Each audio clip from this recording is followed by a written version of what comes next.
তুমি আর বাসায় আসো না কেন? আমার ইচ্ছা, আমি আসি না। তুমি আমাকে ইগনোর করছো না? তোমাকে আমি অ্যাটেনশন দিলাম কবে যে ইগনোর করবো? তুমি আমাকে কি ভাবছো আমি জানি না। বলে না লাভ এট ফার্স্ট সাইট, আমার মধ্যে সেটা হয়েছে। আমি তোমাকে ছাড়া থাকতে পারবো না। তোমার বাবা আমার জীবন সেট করে দিছে। আজকে আমি যে পজিশনটা হোল্ড করি সেটা শুধুমাত্র তোমার বাবার জন্য। আরে তো আমি রাস্তায় রাস্তায় পড়ে থাকতাম। এই কারণে আমার বোন সবসময় একটা কথাই বলে, যাই করো সেই জামশেদ ভাইরে কোনো কষ্ট দিস না। আমি যদি তার সাথে বেইমানি করি, সেই জীবনে আর একটা মানুষকে বিশ্বাস করতে হবে। রকি, আমি যদি এখন চলে যাই, আমি কিন্তু জীবনেও আর তোমার পিছনে আসবো না। আমি তো এটাই চাই, তুমি আমার পেছনে আর কখনো না আসো। আমি না আসলে তুমি সুখী হবা? অবশ্যই। ঠিক আছে।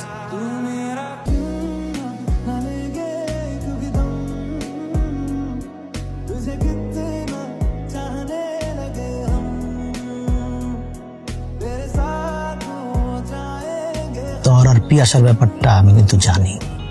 সত্যিকারের ভালোবাসা